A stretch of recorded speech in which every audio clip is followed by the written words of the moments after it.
अब वो तैयार करके घोषित करेगा, तो इसमें कौन सी चीज है।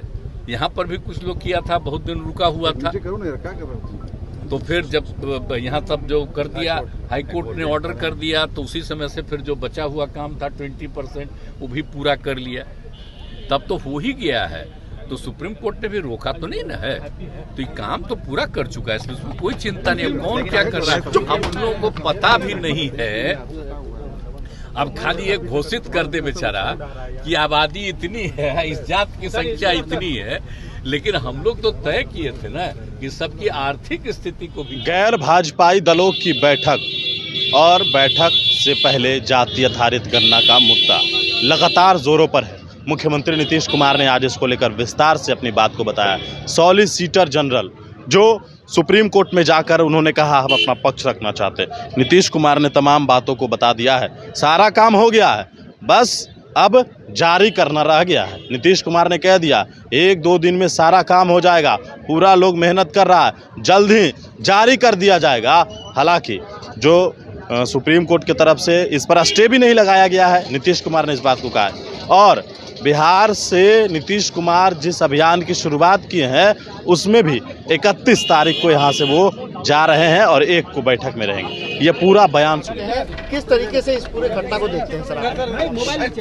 देखिए जिस तरह से हो चुका है, देखिए जाति आधारित गणना की बात, तो जाति आधारित गणना का काम बिहार में पूरा हो चुका है। अब इन लोगों को जितना करना था कर लिया है, लेकिन आप जानते हैं कि हम लोगों ने सभी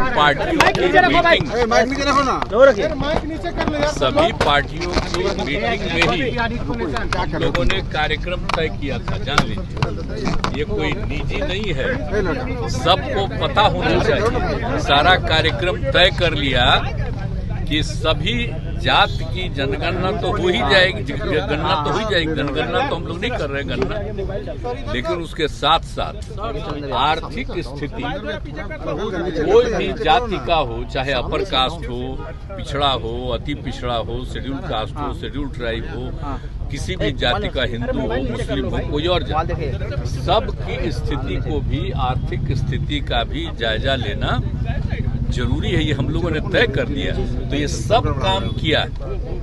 अब चूंकि ये सब काम किया है, तो उसके आधार पर उन लोगों को तैयार न कर लेना है कि कहाँ गए, किस जाति में कितनी उपजातियां हैं, और फिर कितनी आबादी है, और फिर आर्थिक स्थिति क्या है। और फिर देखेगा ना जी, गांव में रहता था, अब चला गया दूसरे जगह, तो इन सब चीजों की पूरी जानकारी जो भी सर्वे कर रहा है, मान लीजिए गांव का रहने वाला है, कोई दूसरे शहर में भी रहता है, तो सबको ना देखता है बेचारा, तो सबको भी तो उसको कर लेना है ना, अध्ययन करके ये कर देना है कि भाई यहाँ पर इतने इतने इस तरह से, तो इसी से ना पता चलेगा कि सही मामले में कितनी हमारी संख्या है।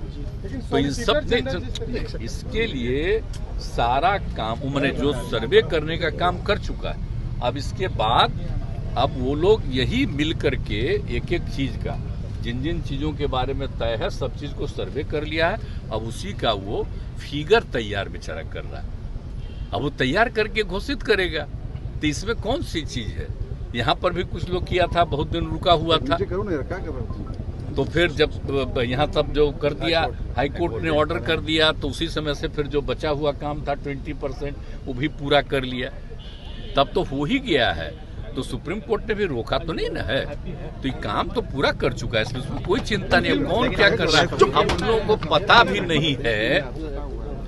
अब खाली ये घोषित कर दे बेचारा कि आबादी इतनी है, इस जात की संख्या इतनी है, लेकिन हम लोग तो तय किए थे ना कि सबकी आर्थिक स्थिति को भी जानिए। तो जो घोषित होगा, सब चीज ना घोषित होगा जी, बहुत अच्छे ढंग से ना, नहीं तो खाली संख्या घोषित करते तो हो ही चुका है। इसीलिए ये सारी चीजें बहुत अच्छे ढंग से हो रही है, और एक एक चीज होगा तभी तो। और देखिए हम लोग सभी पार्टी की मीटिंग में बैठ करके हम लोग तय किए थे 21 में ही, और आप समझ लीजिए कि सब चीज जब तय हो गया और 22 से इसकी शुरुआत की गई, तो इसमें तो कोई पार्टी नहीं, जितनी पार्टियां हैं राज्य में सब लोग एकजुट होकर के किया। तो अब इस पर किसी का ऑब्जेक्शन क्या चीज है, कोई अर्थ नहीं है, बिना मतलब की बात है। अब वही किया जा रहा है जो सबकी सहमति से तय हुआ, तो हो ही रहा है। सुशील मोदी कह रहे हैं कि